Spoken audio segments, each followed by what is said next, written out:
bom estar de volta com você. Nós estamos aqui com o nosso canal da EBD Ática, a Escola Bíblica Dominical, levando os subsídios da nossa lição até você.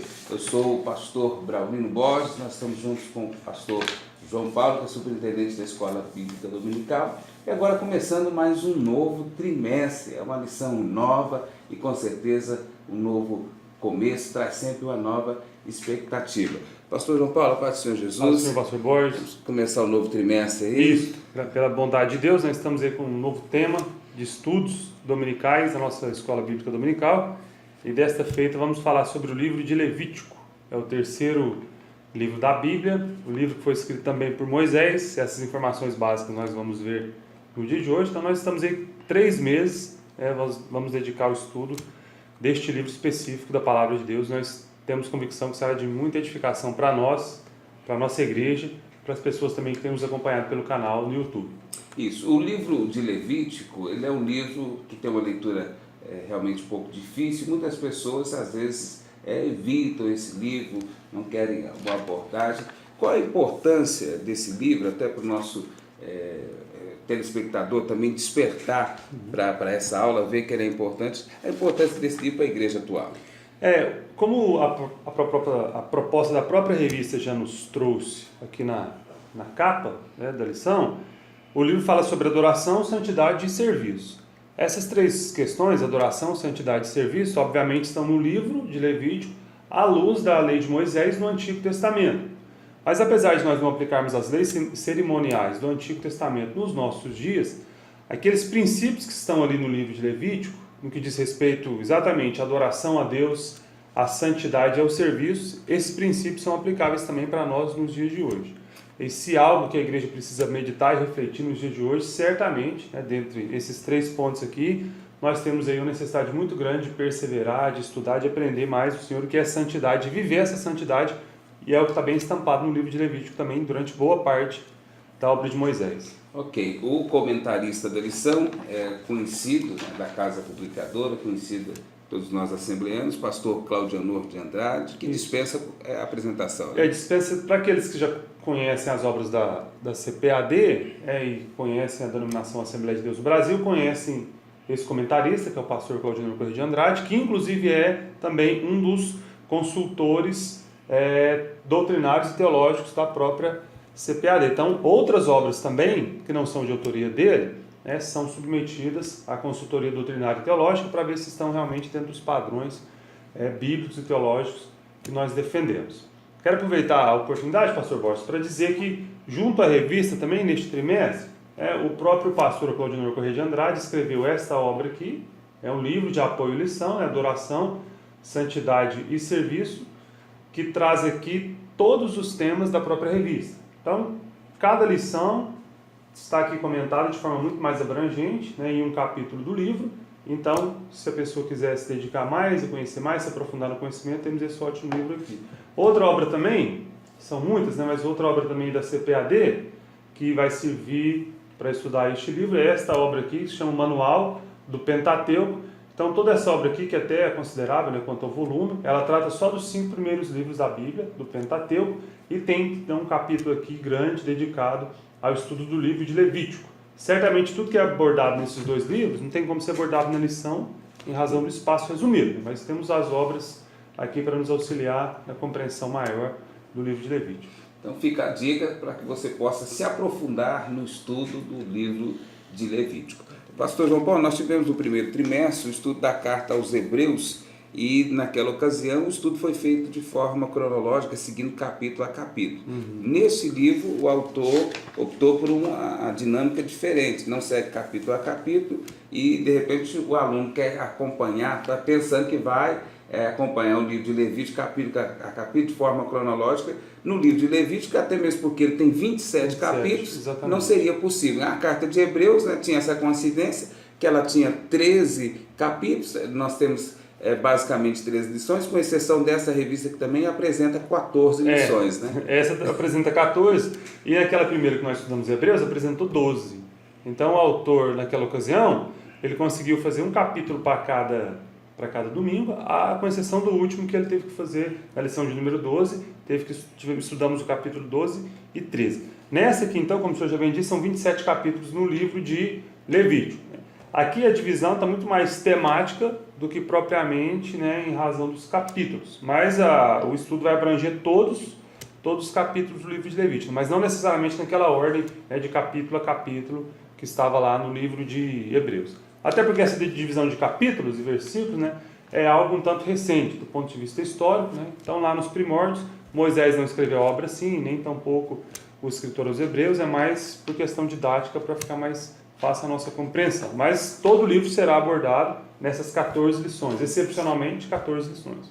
Ok, então essa apresentação para você ficar empolgado, entusiasmado com o estudo de livro de Levítico. Não tem essa questão de ser uma leitura enfadonha, o autor coloca isso, ela vai trazer orientações para realmente nos ajudar no serviço, no culto, na santidade e na adoração ao Senhor nosso Deus. A primeira lição desse trimestre é Levítico, adoração e serviço ao Senhor. O texto áureo está em Levítico 26, o versículo 11, capítulo 26, versículo 11. Nós falamos que ela vai por temas, então já começa no capítulo 26. Diz assim: E porei o meu tabernáculo no meio de vós, e a minha alma de vós não se enfadará. Verdade prática, a verdadeira adoração a Deus compreende necessariamente o nosso serviço voluntário, santo e amoroso ao seu reino. Os objetivos específicos, o geral, é mostrar que a verdadeira adoração a Deus compreende o nosso serviço voluntário, santo e amoroso ao seu reino, é o que está na verdade prática. Os objetivos específicos, que é o tópico 1, 2 e 3, o tópico 1 e 2 nós vamos estudar, divididos assim: apontar a canonicidade, o gênero literário, autoria e data do livro, é uma apresentação histórica do livro. Tópico 2, explicar a razão do livro de Levítico. E 3, compreender que o livro de Levítico era o manual do sacerdote. Esses são os objetivos que nós, ao final da lição, deveremos alcançar aqui para que tenhamos entendimento daquilo que está sendo falado. Na introdução, ele coloca, pastor João Paulo, esse comentário que nós já falamos, que algumas pessoas de repente têm o livro de Levítico como um livro enfadonho, mas se nós formos olhar dentro do Pentateuco, ele é o menor livro do Pentateuco e, de repente, o que falta é essa compreensão da importância dele para a igreja atual, que as pessoas têm essa dificuldade, não é verdade? Até porque nós estamos em um contexto em que as práticas cerimoniais ali do Antigo Testamento, para nós, enquanto cristãos brasileiros do século XXI, não fazem nenhum sentido. É diferente da compreensão, por exemplo, do judeu da época, ou dos judeus hoje, que eles têm uma maior compreensão tanto da obra que está registrada aqui no Antigo Testamento, como propriamente do ponto de vista cultural, que para eles é muito relevante tudo que está dito ali no Antigo Testamento por Moisés. Para nós aqui no século XXI, cristãos brasileiros, o que está ali não tem nenhuma conexão com a nossa cultura, com a nossa prática religiosa. Por isso, talvez, como o senhor disse, algumas pessoas não leem ou compreendem mal, ou acham que não deve ser examinada a obra e que não tem, às vezes, nenhuma validade. Então é muito oportuno esse exame, esse estudo deste livro hoje, para que nós possamos conhecer mais a palavra de Deus e ver que tem princípios ali, regras da parte do Senhor que são plenamente aplicáveis para os dias de hoje. Amém. O tópico 1, o autor fala para melhor compreensão do livro, nada melhor que você saber, isso é até uma regra de hermenêutica, Se for estudar um determinado livro, você precisa saber o seu autor, a época em que foi escrito e o contexto da sua escrita. E o autor começa seguindo esse princípio, falando que nós devemos saber qual a canonicidade do livro, seu gênero literário e autoria e data. Esses são princípios fundamentais na compreensão de qualquer obra. Você precisa partir desses princípios. Então o autor coloca isso para nós. A canonicidade do livro de Levítico, há um consenso geral sobre isso? Houve algum questionamento? Até onde eu tenho compreendido, pastor Borges, temos lido nessas obras de auxílio, não há muitos questionamentos em torno da canonicidade do livro de Levítico, até porque no próprio livro nós vemos por várias vezes falando que o Senhor disse a Moisés, o Senhor disse a Moisés.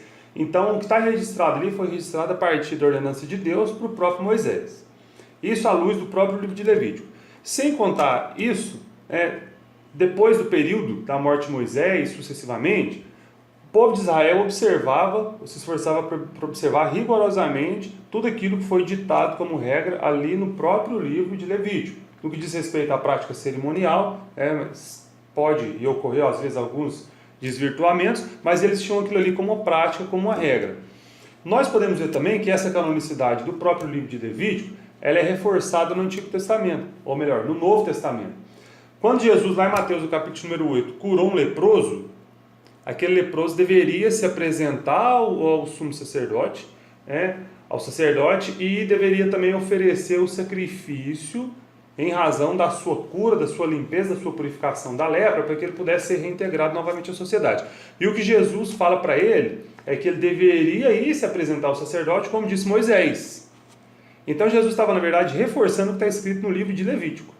Jesus estava reconhecendo que a ordenança que Moisés deu no livro de Levítico, quanto à reintegração do leproso, à comunidade, à sua cura, à sua purificação, deveria ser observada. E num texto muito conhecido lá em 1 Pedro, no capítulo 1, versículo 15 e 16, Pedro fala assim: sede santos, porque como está escrito, o Senhor vosso Deus é santo. Quando Pedro estava falando isso, lá na primeira epístola, capítulo 1, versículo 15 e 16, Pedro não estava falando algo que foi elaborado, que foi concebido por ele. Ele só estava repetindo aquilo que estava escrito no livro de Levítico, exatamente. Então Pedro também reconhecendo ali, só para citar duas ocasiões, essa canonicidade, a inspiração do livro de Levítico, assim também como Jesus o fez. Isso. O pastor João Paulo citou 2 exemplos. No Novo Testamento nós temos mais de 100 citações acerca do livro de Levítico, e ele citou também o próprio Cristo falando. O próprio Cristo fala mais de 70 vezes em todo o seu ministério acerca do livro de Levítico. Isso sim, por si só, já corrobora para a questão da canonicidade desse livro, que sim, dentro do Pentateuco, dentro daquilo que é chamado de Torá também pelo povo hebreu, da cultura judaica, conforma a sua canonicidade. 1.2. Qual o gênero literário desta obra? O autor colocou para nós que o livro de Levítico funciona realmente como um manual. Ele é um manual do culto divino no Antigo Testamento, como deveria ser efetuado o culto, todas as suas práticas de sacrifício, e também é um estatuto para que o povo observasse acerca da purificação. É um manual, então, de como os sacerdotes devem operar o culto e de como o cidadão, como que o hebreu, ali na ocasião, descendente de Jacó, de Israel, deveria se portar diante de Deus para adorá-lo, para servi-lo e para ser santo aos seus olhos. Realmente é um manual de vida. É a cartilha do sacerdote e dos levitas quanto à administração do tabernáculo e o culto hebreu. A autoria... Por várias vezes nós vimos então que Deus está falando, a obra está falando que Deus disse a Moisés. É só para recapitular aqui, pastor Borges, o contexto histórico, para nós, eventualmente talvez alguém que não conheça, o contexto histórico. Deus tirou o povo então do Egito pela mão de Moisés. O objetivo era conduzir esse povo até Canaã. Nessa caminhada, Deus então teve que dar estatutos ao seu povo, e Deus fez isso quando o povo ficou estacionado durante um período de tempo no deserto, em direção a Canaã. Deus chama Moisés então no Monte Sinai e dá a ele ali todas essas instruções. Então, por vários versículos do próprio livro, nós vemos falando que Deus falou a Moisés. E o último versículo do livro de Levítico encerra da seguinte forma: estes são os mandamentos que o Senhor ordenou a Moisés para os filhos de Israel no Monte Sinai. Então o texto, o livro, encerra dando essa informação, que aquilo que foi registrado aqui foi registrado a partir de uma ordenança de Deus ao próprio Moisés. A autoria, então, em contexto, está aí do próprio Moisés, que recebeu tudo das mãos de Deus. E, finalizando, a data em que foi escrito. A questão da data é um assunto que não encontra muito consenso nos livros do Antigo Testamento. Então, há uma sugestão aqui de que provavelmente o livro foi escrito, ou Deus entregou essas ordenanças para Moisés em 1444 a.C. Mas tem algumas divergências acerca das datas, essa é uma sugestão, porque nós estamos, em razão da quantidade de tempo, que nós estamos muito distantes, é impossível precisar a data com muito rigor. Mas todo fato histórico, quando se refere à data, sempre se coloca aproximadamente. Ninguém, cerca de... mesmo que haja divergência, ninguém afirma uma data pontual em si e se coloca valores aproximados. Então essa base ela é fundamental para que nós possamos avançar no estudo do livro de Levítico e assim termos uma melhor compreensão. Indo para o tópico de número 2, o autor aborda qual que é a razão do livro. O livro ele é escrito com uma finalidade. A Bíblia em si, toda ela tem uma finalidade. Cada livro, dentro do seu contexto histórico, ela também atingiu uma finalidade para a comunidade da sua época e, se tratando do livro sagrado, também para nós na atualidade. Qual que é a finalidade que o autor coloca para que Moisés tivesse escrito esse livro de Levítico? A finalidade, pastor Borges, como o autor colocou aqui, né, ela vai estar ligada ao contexto histórico que o povo vivia. Então, qual era o contexto histórico daquele povo recém-liberto? Um povo que viveu cativo durante centenas de anos, ali no Egito, dentro de uma cultura que era pagã, que não reconhecia a Deus, o Deus de Abraão, de Isaac e Jacó, como o único Deus. Então, tinham práticas religiosas diversas daquelas que agradavam a Deus, a prática social, as questões morais e as regras, as leis que disciplinavam a vida civil, religiosa. Então, enfim, eles estavam inseridos numa cultura que não agradava, do ponto de vista total, a Deus. Então, um dos primeiros objetivos que o autor colocou para a gente, da razão da escrita do livro, é justamente purificar Israel das abominações do Egito. Seria, então, além de ter, como o autor colocou aqui, né, além de Deus ter tirado o povo do Egito, os mandamentos consistiam também no objetivo de tirar aquela herança egípcia de dentro do povo, que é a parte mais difícil que o autor colocou para nós. Isso, o senhor pontuou muito bem, acerca daquilo que o autor falou. Esse contato com o povo pagão acaba influenciando, de certa maneira, o povo de Deus, né? Que já era povo de Deus quando entrou no Egito, já tinha experiência com Deus, mas essa convivência ali no Egito acabou contaminando o próprio povo do Senhor. Isso é incontestável até nos dias de hoje. Nós podemos ver hoje que a igreja do Senhor, apesar de ser a igreja do Senhor, apesar de sermos crentes, né, nós às vezes nos vemos ao nosso redor, às vezes com práticas, com pensamentos, ou até com conceitos, com concepções, né, que o mundo é que nos emprestou e de alguma forma, às vezes a igreja, o povo acaba assimilando, né, porque nós estamos inseridos nesse contexto e acaba sendo muito difícil, né, tem que ter um esforço muito grande para a gente não deixar se contaminar com as questões que nos servem. Como Paulo colocou lá em Romanos, no capítulo número 12, né, que nós deveríamos então não nos conformar com esse século, e transformar, ou ter transformado, né, o nosso entendimento pela palavra do Senhor, que é algo muito difícil.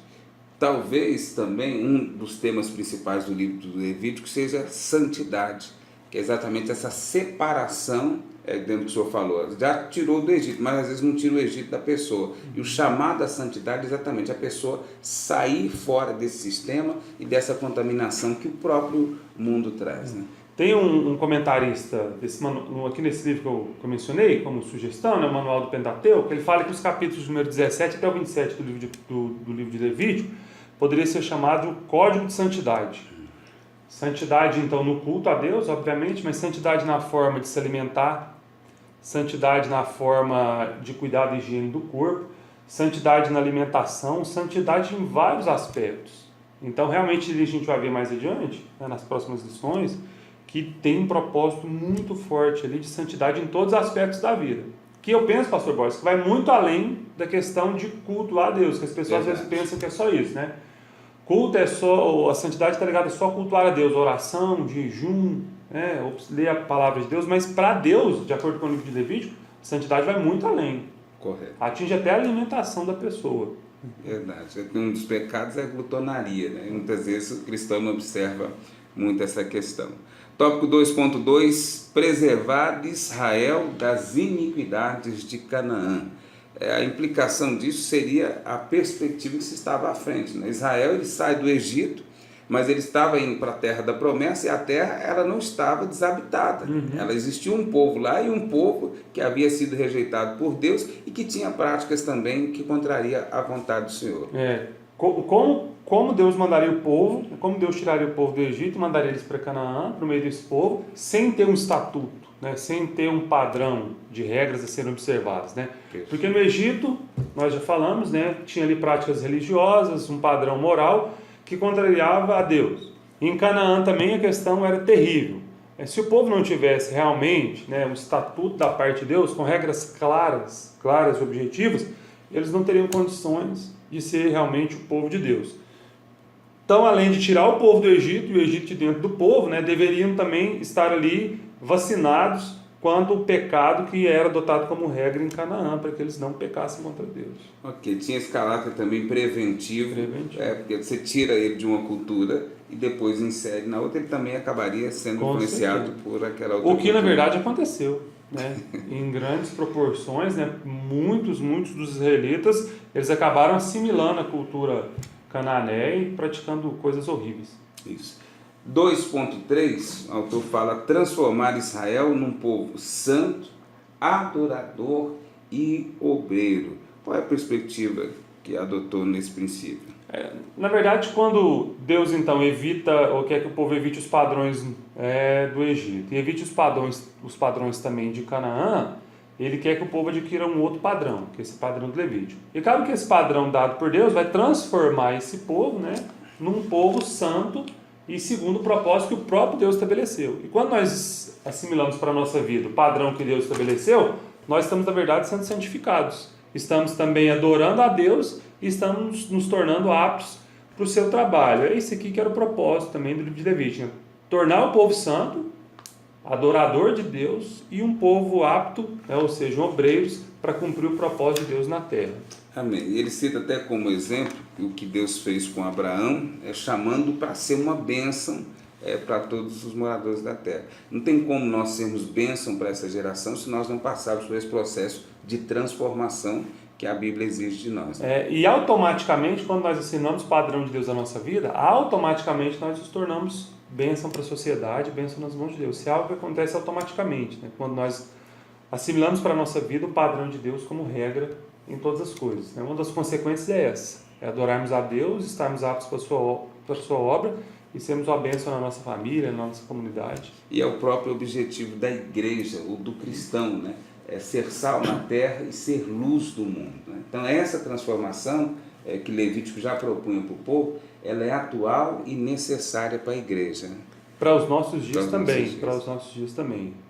Infelizmente muitas pessoas já não veem, pessoas que estão de fora às vezes não veem a igreja como uma comunidade de santos, que persevera na doutrina dos apóstolos, na comunhão, como está escrito ali em Atos 2.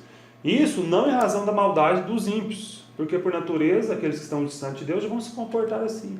Mas é porque às vezes em algumas comunidades, as pessoas que estão de fora não veem esse zelo, essa santidade, essa pureza em alguns crentes, né? E acabam, a partir daquilo que eles veem, interpretando mal o que é a igreja do Senhor, o que é esse povo santo de Deus. Então há muita responsabilidade sobre as nossas vidas no que diz respeito a isso. O senhor está falando mau testemunho, né? Exatamente. Que muitas vezes os crentes dão e prejudica muito o evangelho. Se nós não somos bênção, a partir do momento que a gente deixa de ser bênção, já acaba tornando maldição e trazendo prejuízo para o reino como um todo, né? E há uma advertência bíblica, né, para aqueles que assim procedem, de que ai daqueles, palavras de Jesus, né, ai daqueles através de quem vierem os escândalos. Jesus deixou claro que isso iria acontecer. É até necessário que isso aconteça. Mas ai daqueles através de quem, né, o nome do Senhor, o Evangelho, é maculado, né, e pessoas são afetadas, né, alguns se desviam até, aqueles mais fracos na fé, em razão dos escândalos. Então, que da nossa parte neste trimestre, nós tomemos essa decisão, de que a nossa conduta de santidade, adoração e de serviço a Deus seja só bênção para a igreja, não traga nenhum malefício para o Evangelho. Ok, nós falamos no início da aula, já avançando para o tópico 3, que o próprio livro de Levítico é esse manual de regras, condutas e cerimônias que envolvia o culto levítico. Aí até o próprio nome Levítico está relacionado sim à tribo de Levi, que é da ordem levítica, que é o chamado, né, que vai cuidar do templo, para trabalhar no templo e também exercer o ministério araônico ali como sacerdote. E aí tem esse manual? Tem. E qual é a principal atividade, o que ele se desenvolvia, de que maneira que isso ocorria? Aí ele fala atividades cultuais. É o culto em si que você está falando? Isso, né? Diferente de hoje, quando nós podemos, em qualquer lugar que nós estivermos, dobrar os nossos joelhos e falar com Deus, e cultuar a Deus, sentir a presença de Deus, porque isso nos foi garantido por Jesus Cristo, através da sua morte, ressurreição e do envio do Espírito Santo, à disposição de todas as pessoas que confessarem a Cristo como Senhor. No Antigo Testamento, Deus estabeleceu, ali através de Moisés, um único local de culto. Esse único local de culto, que o povo tinha um contato com Deus, era lá no tabernáculo, que estava erigido inicialmente no deserto.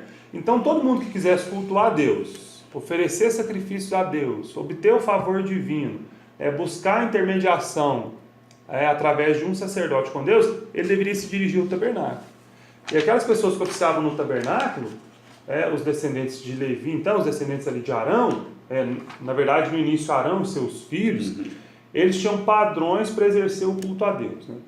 Como, por exemplo, oferecer um holocausto, está disciplinado ali na palavra de Deus.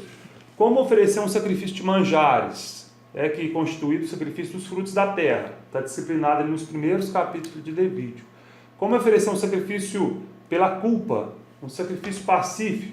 Todo o sistema de culto está estabelecido ali nos primeiros capítulos de Levítico, e só tinha uma família que poderia exercer esse culto, exercer esse sacerdócio, que era justamente Arão e seus filhos. Então o culto estava concentrado ali, as atividades cultuais concentradas todas ali no tabernáculo e na figura de Arão e seus filhos. Ok.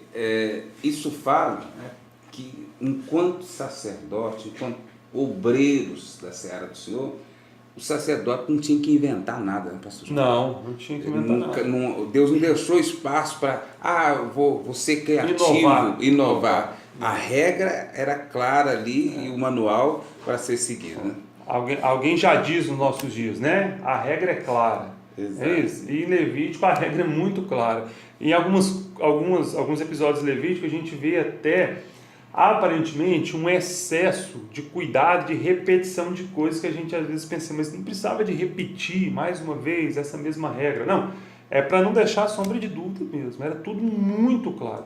A inovação, no caso aqui no livro de Levítico, na prática cultual, poderia custar até a própria vida daquela pessoa que estava cultuando. Como nós vamos ver depois, um pouco mais à frente, nas próximas lições, que 2 dos 4 filhos de Arão, por inovarem no culto, apesar de serem sacerdotes, foram fulminados por Deus. Exatamente. Porque não seguiram aquilo que estava prescrito, que era claro e simples.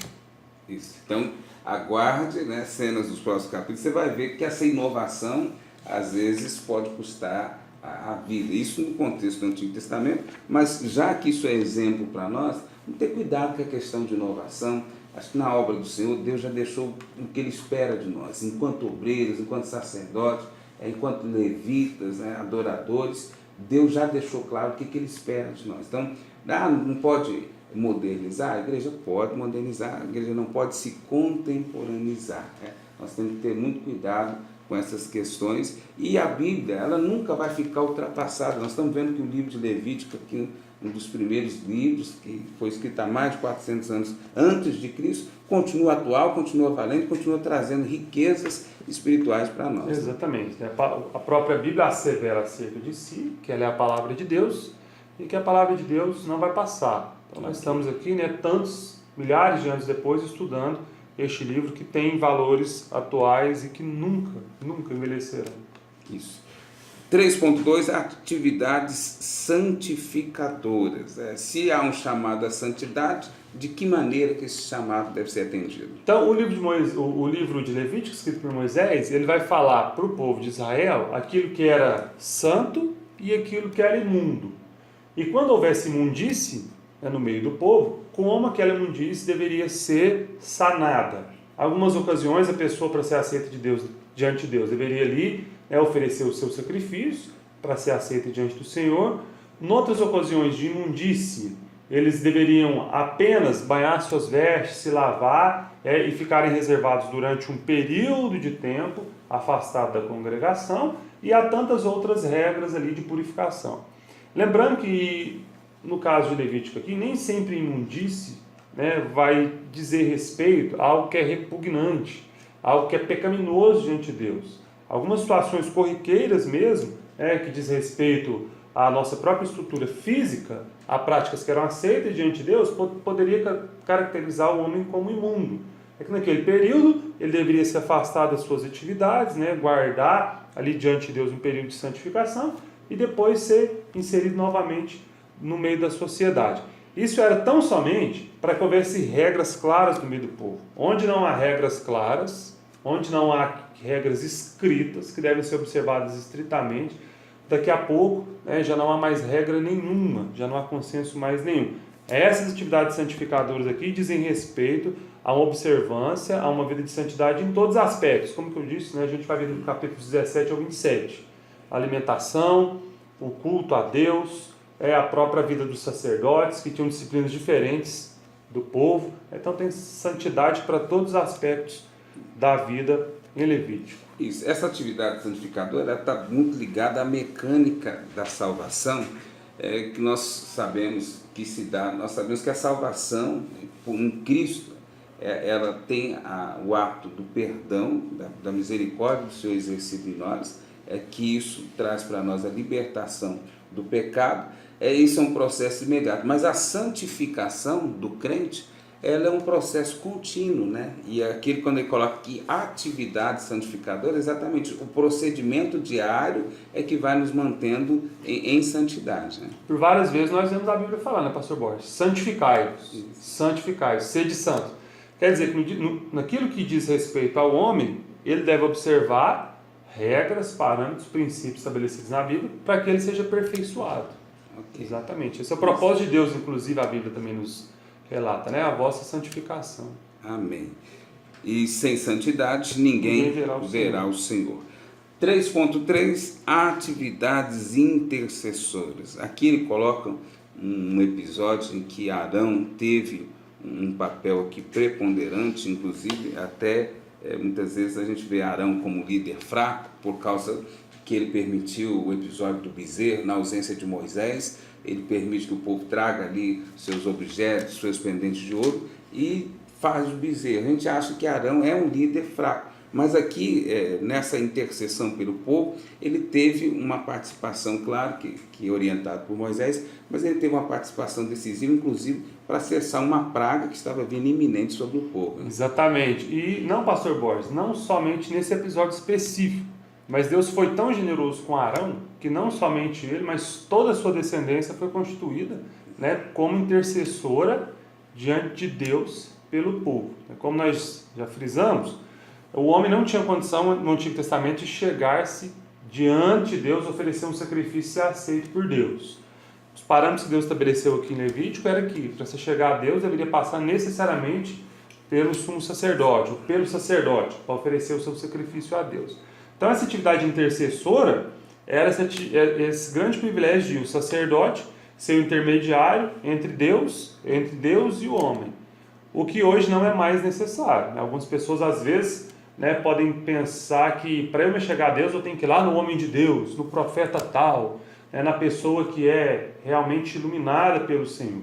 Deus estabeleceu homens com autoridade na igreja, isso é incontestável, mas para eu me chegar a Deus, eu preciso única e simplesmente do sumo sacerdote superior, que é Jesus Cristo. Então, essa atividade era importantíssima nos dias ali do Antigo Testamento, porque o povo, sem essa intercessão, não chegava diante de Deus. Mas hoje, né, para a gente deixar a questão à luz do Novo Testamento, nós não precisamos de ninguém interceder por nós diante de Deus.